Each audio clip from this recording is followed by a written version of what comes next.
The CBS Radio Mystery Theater presents...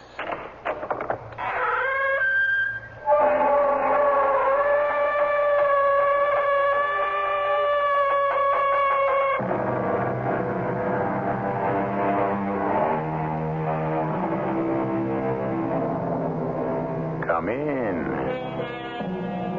Welcome. I'm E.G. Marshall. The top names: Broadway Joe Namath, O.J. Simpson, Johnny Unitas, Frank Gifford. All the glamour of the football world may be household words. But about the rest of the men who play this brutal game, one half the country doesn't know who they are or cares.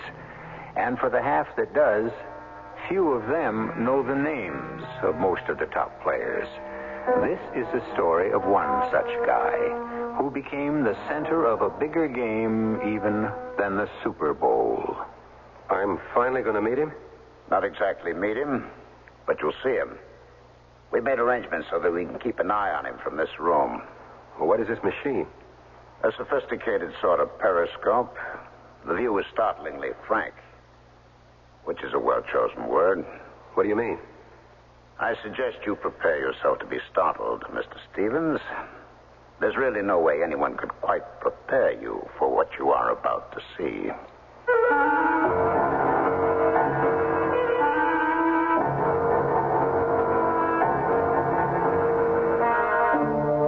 Our mystery drama, The Spit and Image, was written especially for the Mystery Theater by Ian Martin and stars Michael Tolan. It is sponsored in part by Allstate Insurance Companies and Buick Motor Division. I'll be back shortly with Act One. You know, I just thought of something. Yeah? What's that? Well, over 250,000 people have already bought 1976 Buicks. Yeah? That's a lot of people. Yeah? Well, if you got all those people together, they probably disagree on nearly everything. Religion, politics, sports. I mean, people disagree on all that stuff, right? Mm-hmm. And yet all those people, over 250,000 of them, agree on Buicks. I think that's really socially significant, don't you? No. Buick, dedicated to the free spirit in just about everyone. I want that sinus medicine. Headache tablet? No, the sinus medicine that relieves headache and congestion, internal sinus pressure, and postnasal drip. You mean sign-off? Exactly. Compare sign-off tablets with anything you've ever taken for sinus. No sinus tablet you can buy relieves more symptoms. Sign-off gives you a full dose of pure aspirin plus a powerful sinus drainer. Sign-off works fast to help sinus pain while you drain. Sineoff. Sign-off, the sinus medicines in the bright red box. Take when needed, only as directed. Who's gonna help a child to walk? Make someone's dreams come true? Who's gonna help someone to talk? Easter seals and you, who will be working all year round. Someone to count on too, and who will never let them down.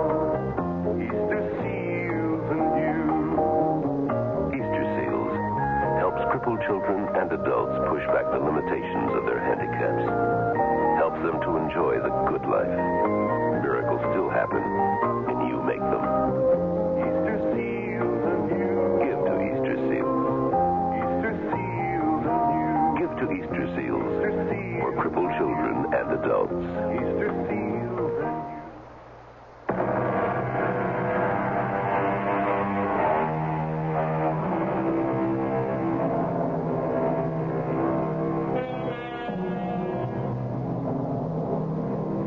Came out of a small college in the Middle West. The pro scouts were all high on him as a prospect. Only 2 knocks against him. He was too light, 190. The other, he didn't have quite enough speed. For 8 years, he knocked around the leagues, waiting for the break, but somehow it never came. And one day he was 30, and Gil Stevens knew he had ridden the bench for his last season. It was time to look for a full-time job with a future. No more odd jobs. How could he have known that he was about to give his life to one of the oddest jobs anyone ever had? man. Don't you know you can get picked up for loitering? What, in front of a precinct house? Oh, not me. I got a friend inside, name of Detective Sergeant Wagle. Yeah, that's me. Say, aren't you Gil Stevens? Used to hang around kidding me he was a middle linebacker, huh? No, I didn't hang. I sat on my duff most of the time. Knocked there by a big, ugly, gung-ho offensive guard supposed to be my buddy. Those were the good old days, huh, Gil? Yeah, the best. Tell me, any luck today? Nope. Stockbroker deal didn't work out, huh? Nope. Something will turn up. Hey, come on, I'm off duty. Let's you and me go on home and grab a couple of beers.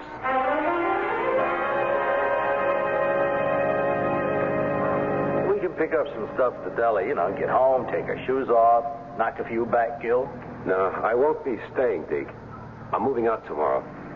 Oh, what are you talking about? You can't cut out an old roomie that way. Oh, come off it, Deke. This isn't the old days. You're married.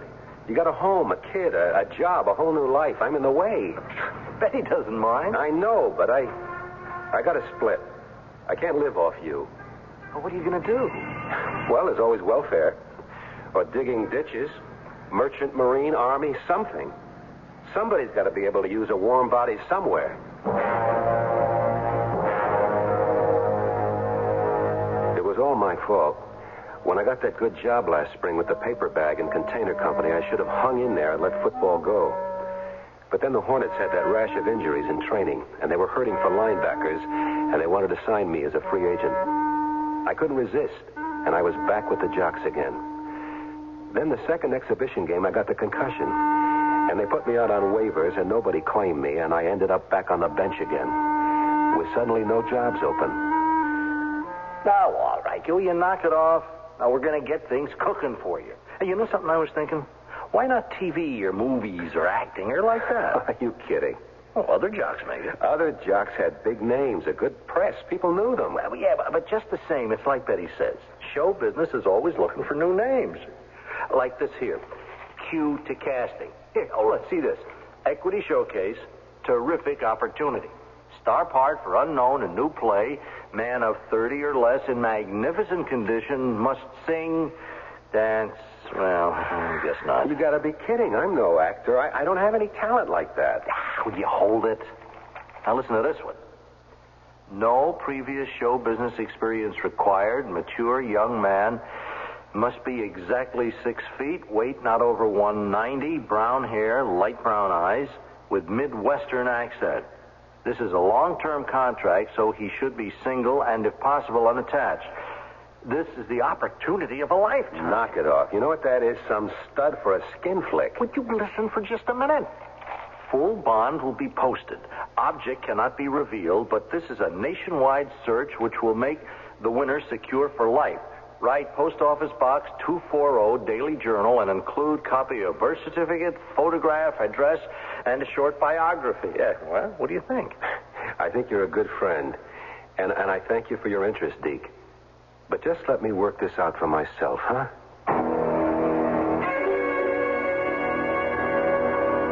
I had my All-State ring. Pawning that gave me enough to move into the Somerset in the mid-40s off Times Square. I haunted all the part-time employment agencies in the neighborhood. Nothing. Till one day, by accident, I passed a newsstand and saw a copy of Cue to Casting. On an impulse, I bought it, pretty near my last 4 bits. In a doorway, I leaped through it. And suddenly the ad leaped out at me again. No previous show business required.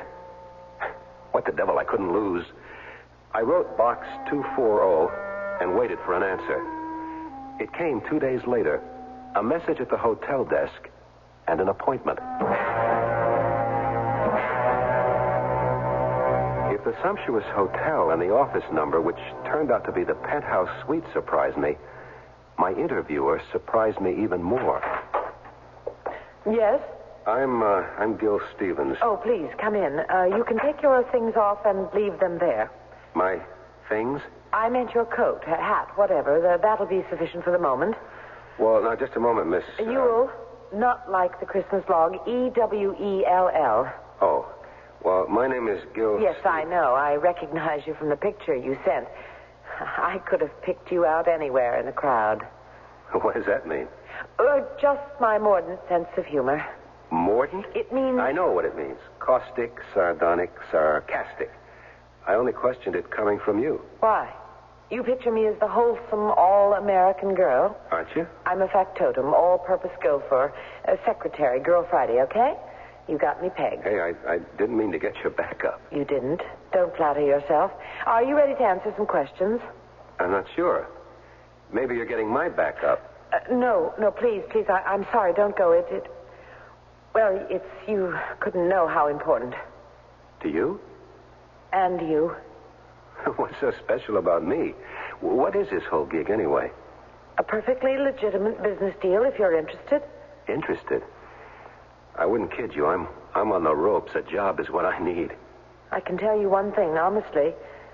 This is one you'll have the inside track on. Won't you sit down, Mr. Stevens, and let me ask you those questions? As long as it's just between us girls. Shoot. I wouldn't have been so flip if I'd known that it wasn't just between us. I wouldn't have been flip at all. Even considering this was the most beautiful girl I'd ever seen in my life. I would have taken off and run like I'd intercepted a pass and there was nothing between me and the goal line. The only difference is once I'd crossed it, I'd have kept on running. Right out of the stadium and the whole game. Rather than ever meet the two I didn't know then, were watching me through the one-way mirror on the wall beside the desk. Hubie the Hook and Nick Vados. It's miraculous, Hubie. I found him. Don't strain your brain. Turn on the sound, please. Sure, boys. See your driver's license, please? I suppose I don't have one. I want to check your age. Do you carry a birth certificate? No. Wedding license? What for? I never had the nerve. Here's the driver's license. Thank you. Born April 29th, 1946. That's incredible. That does it. Huh? The same sign as him. What's incredible? Oh, forgive me. I was just surprised. You're a Taurus, too. A what? A Taurus. The astrological sign that you were born under. Oh, that's bad?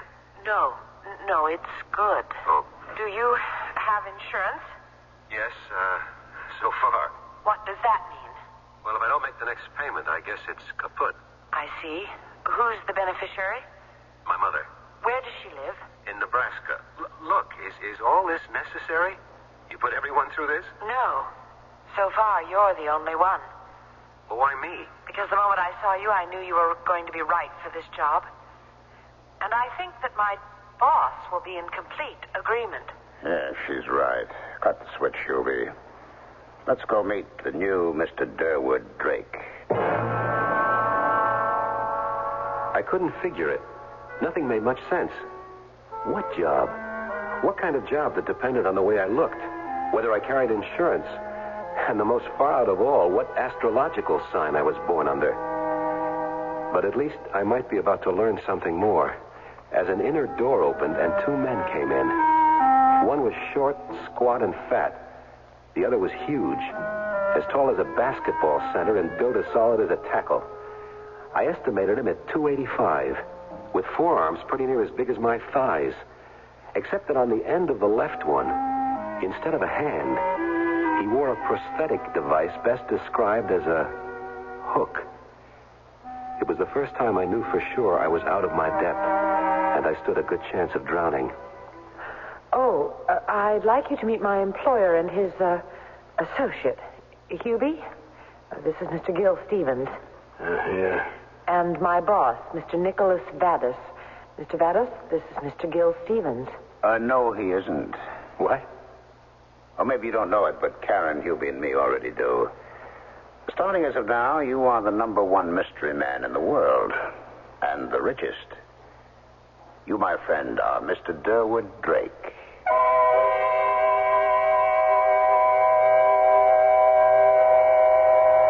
As Gil stares in astonishment at the fat little man, a cold trickle of fear runs down his backbone. He has no wish to give up his own identity, and some insistent warning tells him that if he did, the last person it should be for is Durwood Drake, except that suddenly his mood changes.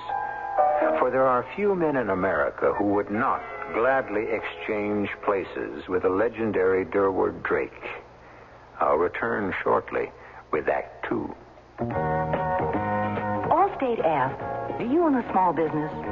Go over these questions with your present group health and life insurance agent. If your agent doesn't say yes to every one, then... Talk to the good hands people. First question. Does your present basic medical expense insurance pay the very first dollar? That means you pay no deductible.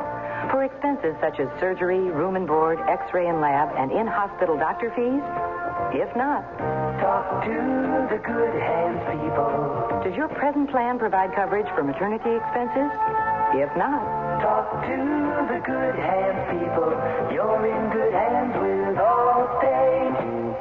See your Allstate agent to find out what an Allstate plan costs, what is and isn't covered, including benefit reductions and terms under which insurance continues in force. Allstate Insurance Companies. Available in most states to businesses that qualify.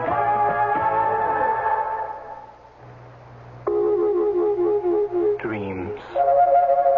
We all seek to understand the many ways in which God reveals His Word. The Bible tells of King Nebuchadnezzar, who dreamed dreams that troubled his sleep. One day he commanded his magicians, astrologers, and sorcerers to recreate a particular dream and to interpret it. Daniel, gifted by God with the ability to interpret dreams, told the king his dream and its meaning. Upon hearing Daniel, the king exclaimed, "Of truth it is, that your God is the God of gods, and the Lord of kings, and the revealer of secrets." Dreams and visions are ways in which God can speak to man. For your free booklet on dreams, write to the Foundation Church, 1147 First Avenue, New York, New York, 10021. That's the Foundation Church, 1147 First Avenue, New York, New York, 10021.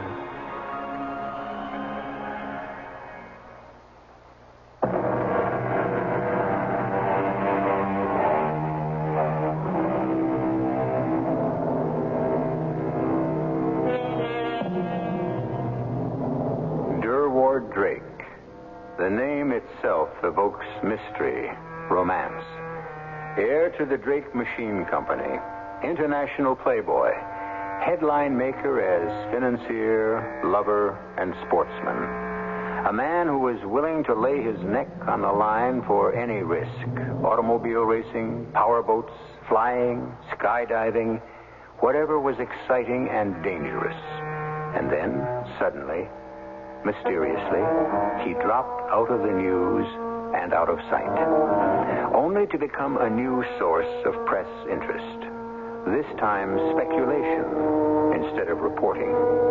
Whatever happened to Durward Drake? Protected by his billions, where does he hide? Why did one of America's foremost playboys suddenly disappear? Is Durward Drake alive or dead? Durward Drake? Why not? No one can tell you apart from him. Well, what does that mean? You look like him, sound like him. As well as I know him, if I didn't know that you were someone else, I'd swear that you were Durward. What was the name again? Mine? Gil Stevens. Excellent, Mr. Stevens.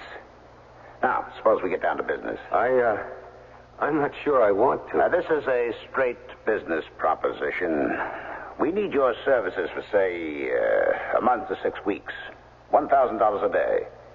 $15,000 up front for the first 2 weeks. Deposited in any bank you say in your name.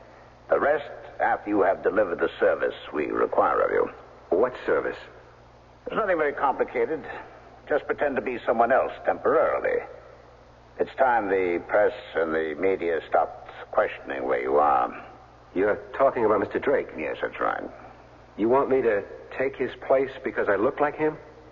It's taken a lot of money, time, advertising to dig you up. Supposing I told you no. I'd turn you over to Hubie. You'd be his problem. And I'd keep on advertising till I found someone else close enough to handle things. What do you mean, turn me over to Hubie? Well, you already know too much to let you go. Hey, back off, man. You don't mean you'd have me, Killed? Why not? You mean you'd have that gorilla shoot me in cold blood? Oh, no. Hubie needs no guns. Show Mr. Stevens your eraser, Hubie. Ain't so pretty, but it sure comes in handy. Hubie has no qualms about using that hook. In fact, he rather enjoys it. I don't imagine you suffer any pangs either. Oh, none at all. I have no conscience. You make a great pair. But I just can't figure what kind of girl would get involved. Just stay out of my affairs. I don't see where you could fit in. Karen happens to be my daughter. And I've heard quite enough from you now, except what I want to hear. Do you accept my proposition? I don't seem to have much choice. But I still don't see what you need me for as a stand-in for Mr. Drake, unless... Well, you killed him. Don't be ridiculous. Scarcely. Don't be silly. My father is Durwood's right-hand man. He couldn't run his empire without him. I can hardly blame you for being suspicious, Mr. Stevens, but let me assure you one thing. In trying to hire you, all of us, are only acting as Mr. Drake's agents. What's the matter with him? What's he hiding from? He's a recluse. He prefers to keep away from other people. Why? Oh, come. You read the papers, Mr. Stevens. You know that he's a complex man with many idiosyncrasies, and he's rich enough to be able to indulge them. What are you hesitating for? Surely the pay is generous enough? Oh, it's too generous. Too good to be true. Just exactly what would I have to do? Very little, actually. Be seen a good deal in public. Escort Karen here to the races, theater. Meet the press. Give them statements we will prepare for you. Appear at some board meetings. Actually, it's a public relations job to restore confidence in Drake Enterprises. Okay. What have I got to lose? When do I start? As of now. We go straight to the plane. Hey, wait a minute. What about all my stuff at the hotel? And I've got to check out. Oh, very well. Hubie. Yeah, boss.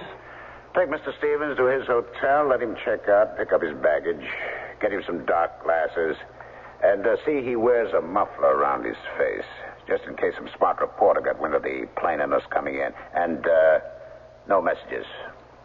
No contacts. Hey, now look, I don't... You heard the boss, huh? Move. And just so you don't get any funny ideas, I'll give you a little hint of why you shouldn't.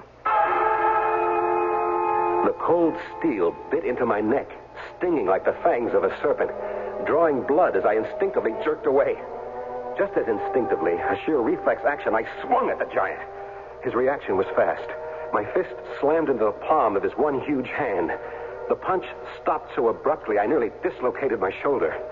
I might as well have hit a wall. Hubie grinned at me a moment, then closed his hand over my fist. It was like a vice. The pain was excruciating, till suddenly he let go. Don't mess around, buddy. You could get hurt. I went as obediently as a child. What the devil, I told myself. I could take it for 6 weeks, and $42,000 would put me back on my feet again. Besides, I reflected, despite all the strong-arm stuff, they'd never dare use it once I was on the job. I'd be too valuable to them. All in all, I decided, as long as I wasn't hurting anyone, this wouldn't hurt me. The only trouble was I was dead wrong on both counts. Only I didn't learn that till later. He's not married? No. Lives alone? Yes. Any relatives? One, his mother. Where does she live? Nebraska. What town? I don't know. I'll find out. Why? I want it picked up. What for? I want to control. Make sure I knew Durwood Drake does just as he's told. Oh, no, please, leave her alone. Don't do that again to someone. I've got to be able to keep him in line. You should understand that better than anyone. Come on, let's get to the plane. I can't just drop out of sight like I fell off the earth, Mr. Ewell. What'd you call me? Mr. Ewell. The name is Vados. Nicholas Vados. But your daughter... Oh, is she married? No, but her name is Ewell. It's quite correct. You see, she's my stepdaughter. Oh. Why can't you just drop out of sight? Who would miss you? Girlfriend? No, but my friend Deke Wagle and his wife. I'm supposed to go there for dinner tomorrow night. Oh, we can take care of that. Who else? Relatives, friends? Well, no one here in New York, but, well, my mother. Didn't Karen say she lives in Nebraska? Yes, but she's quite old and all alone. She'll be expecting to hear from me on Sunday. Where in Nebraska? A little town in the middle of the state, Albion. Mm-hmm. You can get in touch with her on the U.S. coast. Is that a promise? Well, that is a definite promise. What about the Deke? You can call him from here on the plane before we take off. What's the number? 555-4246. You can call that from here? Oh, all the comforts of home. Karen, did you get that number? 555-4246, right. That's right. Buzz me when you have it. I'll pick up here. All right, Nick. What do I tell him? Well, the same thing you're going to be telling anyone who needs to know. That you've gotten a job that takes you out of town, on the road, selling. Selling what? Something logical. Weren't you a football player? Yeah. One of the ones you couldn't tell without the scorecard. Okay. So that's what the job is, sporting equipment. What's the name of the firm? It's a new firm, Hardnet's. No, it won't wash. Deke will want to know how to get in touch with me. Fine. He can reach you through the main office in Chicago. I'll have Karen get the address for you. You mean there really is such a firm? Yes. Mr. Drake picked it up a couple of months ago. Excuse me a moment. Come in, Hubie. I need you. Yeah, sure, boss. Oh, that'll be your call. You can pick up the phone. Just one warning first. Stick to the script I lay down, One false word, and Hubie here will drop the curtain on you.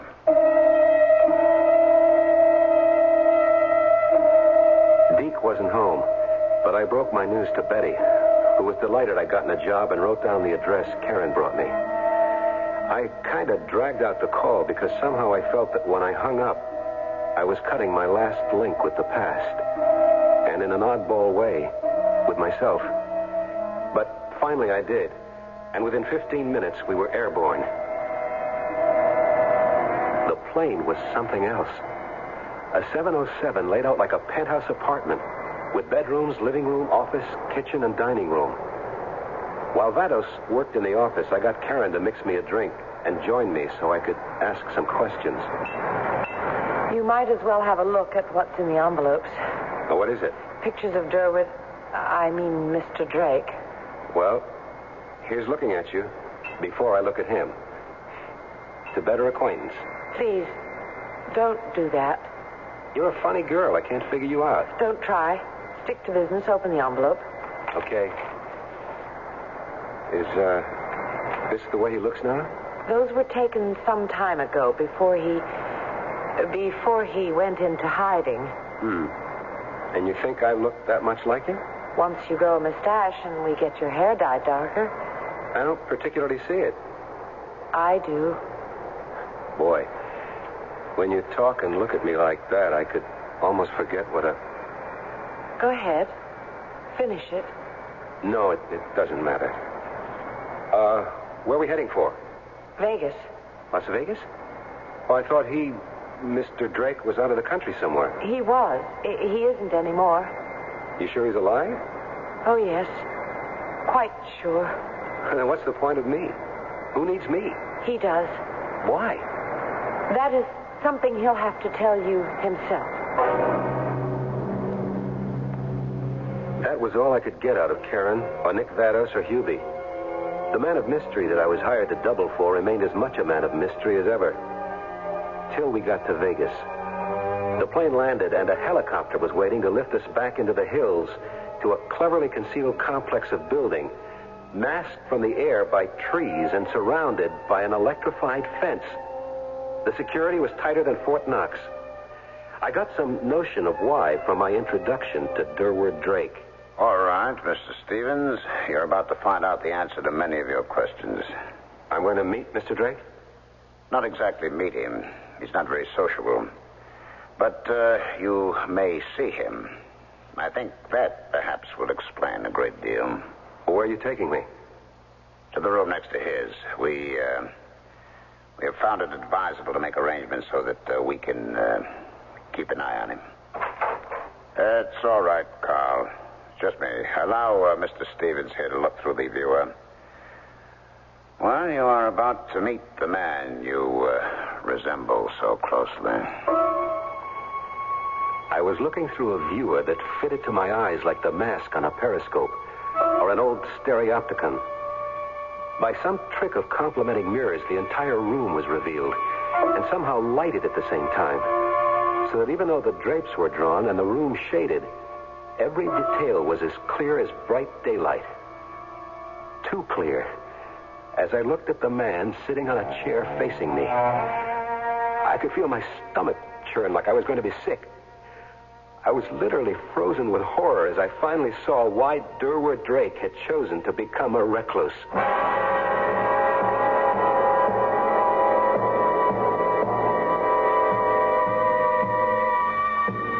What is Gil seeing through that strange device that is revolting him? What had happened to the man whose disappearance from society had so intrigued and mystified not only his own countrymen, but half the world? I shall return shortly with Act 3. If you went into a Buick dealer's between now and April 30th, do you know what would happen? Well, if you ordered one of 4 cars with a list of specially selected options, you'd get a vinyl top at no extra charge. Like that Skylark over in the corner. Order one with sport mirrors, a rally tilt steering wheel, body side stripes, and vinyl buckets, and Buick pops for the top. To find out about other cars, talk to your Buick dealer. He knows all that stuff. Buick, dedicated to the free spirit in just about everyone. Here are some statistics for people who aren't taking their high blood pressure seriously. If your blood pressure is 150 over 100, subtract 16 years from your life, and chances are 3 times greater you'll have a stroke, 5 times greater you'll have a heart attack. But your future can be normal and healthy if you do treat your high blood pressure seriously. See a doctor. Get back on your treatment. And this time, stick with it. Treat your high blood pressure and live. A public service message of this station and the Advertising Council. Hi, this is Lloyd Bridges with a favor to ask of you.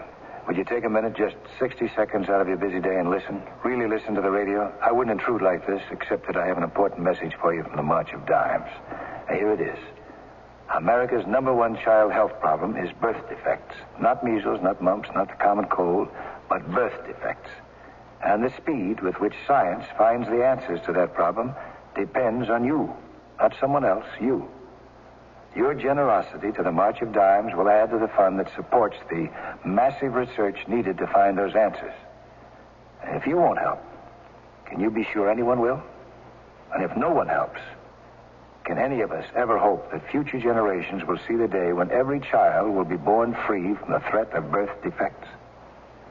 Please, before you go back to business as usual, show your support for this vital work. Give generously to the March of Dimes.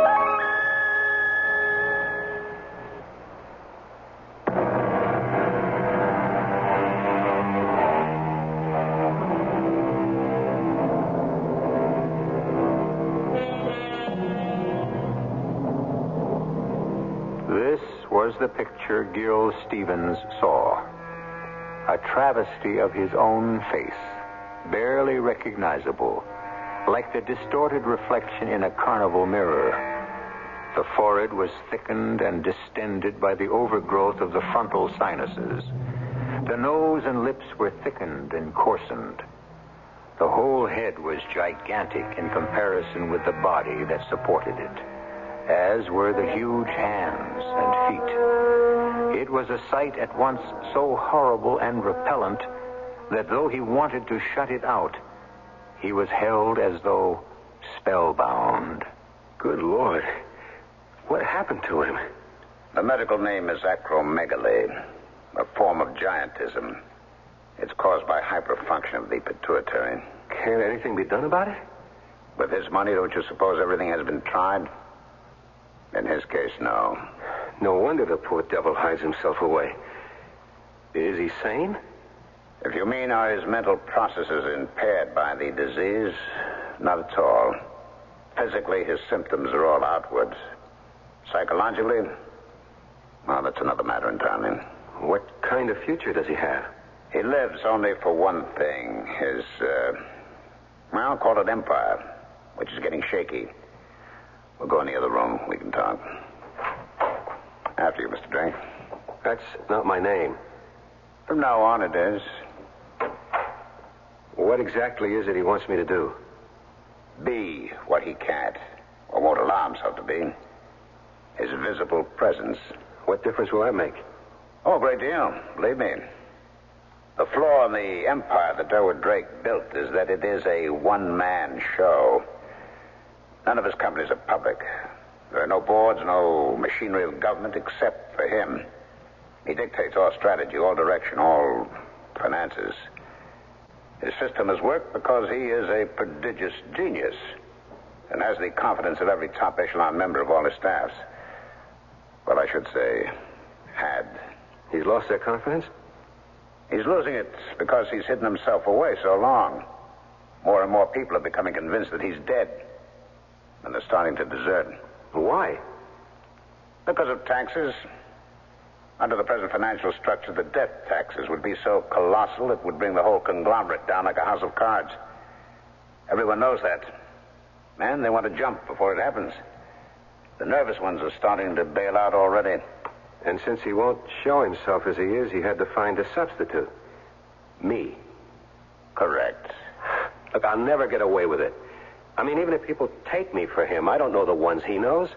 Or anything about business, or... I don't know 1,000 things. While you're growing your mustache, you'll be instructed by me and Karen, and everywhere you go, one of us will accompany you. It'll work. Because it must. The next week was a nightmare cram course. Charts, names, faces, thumbnail sketches, scrapbooks of old news stories, pictures, biographies written about him. The detailed personal history of his life, mostly told me by Karen. Where are we heading for? The summer house? If you don't mind. No. I just wondered why you always head for there when you talk about him. Oh, just habit, I guess. How come you know so much about him, Karen? Because we were going to be married before... Before he got sick? Yes. Do you still love him? I don't know. It's hard to tell after all this time, particularly since... Oh, it's so unfair. You're so like him. Sometimes I'm afraid to look at you. What am I going to do? Hey, hang in there, baby. Is there anything I can do to help? Yes. Oh, I don't know. If only I could think of a... Oh, it's Hubie. Hide me for a minute so I can dry my eyes. Sure. I don't want him to know what I told you. He won't. Oh, hello, Hubie. Are you looking for us? Yeah. The boss wants to see the geek. The what? The performer, Wonder Boy here. Oh, I gotta say one thing for you, fella. You're the spitting image of number one. Come on, you. We don't want to keep Mr. Vados waiting. You come too, Karen. What does he want, Hubie? Well, I think he wants to put Pretty Boy here to work. I think we're going to let him out on a leash and let the public look him over. The next 2 weeks were a whirl. I spent most of them with Karen. But I was so busy meeting politicians, bank presidents, corporation men, trying to keep them straight and remember which I was supposed to know and which I didn't, that I had no chance to talk to Karen about what I really wanted to. What she'd been trying to say in the summer house when Hubie interrupted us. Even the few times I tried to get her alone, she avoided it. Apparently, she had decided against talking to me.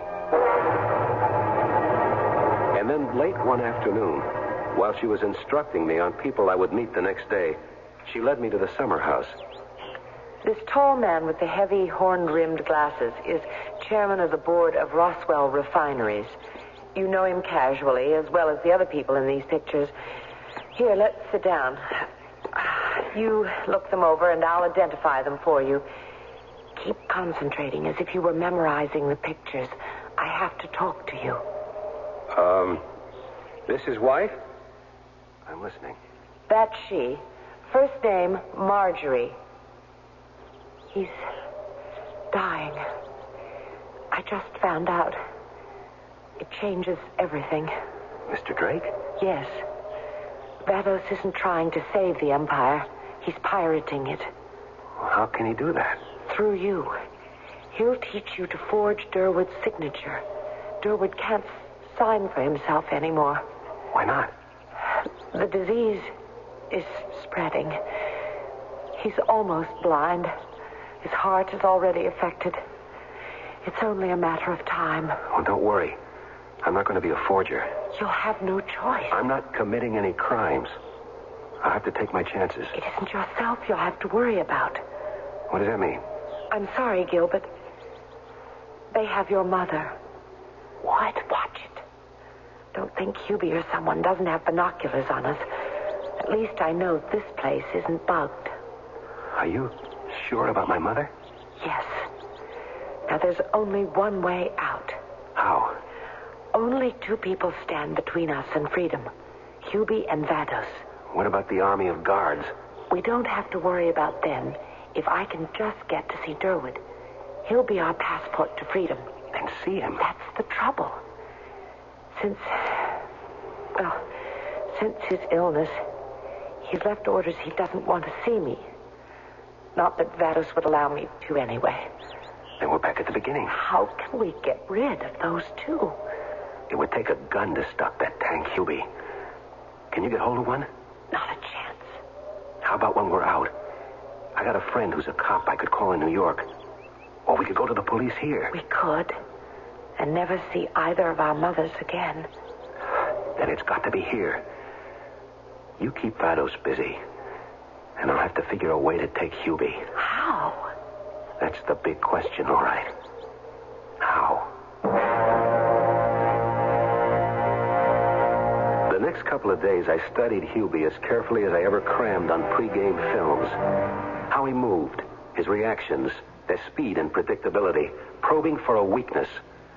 Whatever I did, if I went for him, I'd most likely have only one shot to take him out. I had to figure out what it would be. And then I thought I saw it. His hand. It was amazing in that big hulk, but it was as soft as a baby's. The nails always lovingly manicured by someone, clean as a woman's. And the care he took of it. It was his most precious possession. He didn't want anything to happen to that hand. But as it happened, it was my hand that triggered the climax. Right. Damn you, Stevens. Right. My hand is cramped, Vados. I got arrested. Well, I suppose there's time. How much are you planning to milk the conglomerate for? Oh, 50 or 60 million. All the available liquid assets I can lay my hands on. Well, that'll bankrupt everyone. Throw thousands of people out of jobs. I told you I had no conscience. And once you have your money, all the rest of us will become dispensable, too. Well, we'll cross that bridge. Let's see how cooperative I find you. Let Karen and her mother and mine go, and I'll cooperate all the way. Even if I were disposed to, that'd be quite impossible. I need their cooperation, too. I'm quite sure I couldn't count on it if they were free. Now, come on, you're wasting time, Mr. Stevens. Well, I'm afraid you need a little more persuasion. I'll send Hubie upstairs to arrange that. No sense in kidding myself. If I was going to make a move, this was the time. I had a glimmering of an idea. There was a heavy glass paperweight on the desk. I made a fist over it with my left hand. In the right, I had a pen. I opened the big, heavy teak desk drawer on my right and pushed some pens in there towards the back. I was as ready as I ever would be for Hubie. I hear the boss wants you moved along a little faster, huh? Well, no, honest, Hubie, I'm getting it. You better. It's just my hand is cramped and the pen's out of ink. You want to give me a new one out of the drawer? Get it yourself. As soon as I work the cramp out. My fingers won't open. Oh, yeah, that'll open. Here. I'll get the pen. As soon as he reached his hand in, with all the power I could summon, I slammed the drawer shut. Ah, my hand! Oh! I could hear the bones grind and snap. And at the same time, I brought my left hand around with the paperweight in it to the pit of his stomach.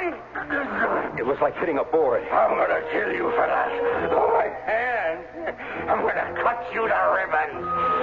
He pulled open the drawer with his hook, freeing the mangled right hand. And then, his face twisted with rage and pain, he started to stalk me. I moved backwards lightly, waiting for an opening.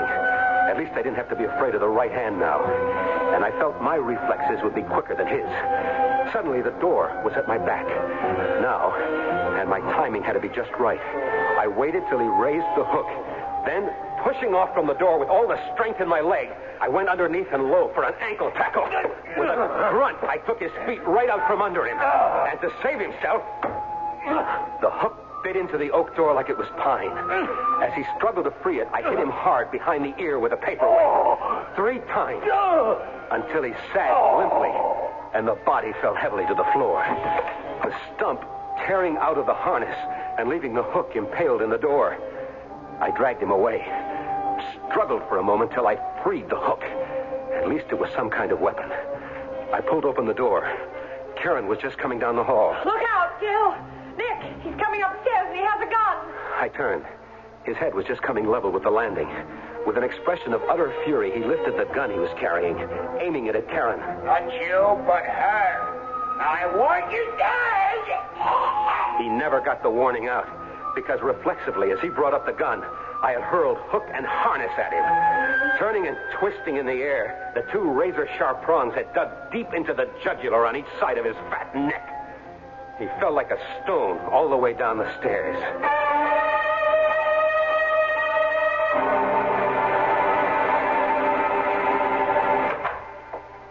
Well? Everything is all right. Durwood knows everything. He'll be our safe conduct. Oh, Gil. Take it easy. It's all over. Vados. Is he dead? It was him or me. And Hubie? You couldn't crack that skull with a poleaxe. But he's trussed up tight, so if he comes to, he's not going anywhere. Oh, but we are out of here. I'll go get Durwood. You know, one thing I'm happy about. We need at least one. That he doesn't see so well. I wouldn't want him to look at you and see what he once was.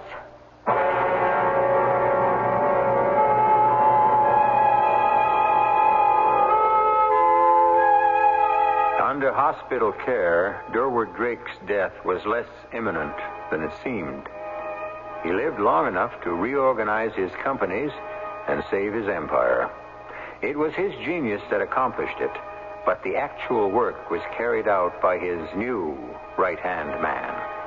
Gil Stevens simply carried out orders, including a personal one Durwood insisted on. Gil resisted at first, but finally carried it out, since, after all, it was the one he most wanted to obey. He married Karen. I'll be back shortly. How you apply paint is just as important as what paint you use. Hi, Pat Summerall to suggest your nearby True Value hardware store for help with both. The what is their True Test paint. And the how, True Test Orel paint brushes and the True Test 5-piece roller painting set. True Test paintbrushes have Orel polyester bristles that won't droop, even in latex paints. They outwear ordinary bristles by 3 to 1, and they come in many sizes and shapes. Choose flat edge brushes for painting large areas, or angular chisel edge brushes for trimming jobs. And True Value hardware stores have the True Test 5-piece roller painting set. That includes a 9-inch roller frame, 2 roller covers, an extension pole, and a ribbed metal tray. These True Test painting supplies are ideal companions to True Test paints, and they're just some of the many values you'll find at the participating True Value hardware store near your home. And you can charge it on Master Charge at many stores.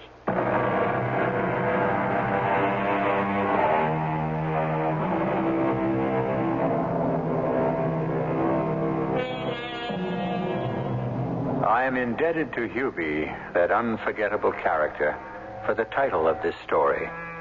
Not only that, but to learn that puzzling phrase has nothing to do with expectoration. It comes from the Old English word spit, meaning an exact likeness. Thus, your double is your spit and image. Our cast included Michael Tolan, Patricia Elliott, Ralph Bell, and Earl Hammond. The entire production was under the direction of Himan Brown.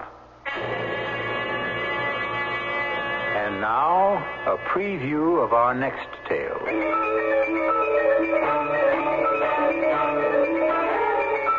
Oh, I am so sorry. I bothered everyone. Now, Karen, you know there's no such thing as a ghost. Where was this ghost, Karen? She came from the woods near the greenhouse and on the lawn. She? Oh, yeah, she. The white ghost. Oh, she's always a woman. And this woman, she had long blonde hair. And her face? I could not see her face. Because she doesn't exist. Oh, yeah, the white ghost. She's always a girl who's been murdered. And she comes back. Now, that's nonsense. Oh, no. But it is true. She always comes back to the house of the people who have loved her to let them know she still loves them. But we don't know any girl who has been murdered. Yes, we do. Radio Mystery Theater was sponsored in part by Sign-Off, the Sinus Medicines, and True Value Hardware Stores. This is E.G. Marshall inviting you to return to our Mystery Theater.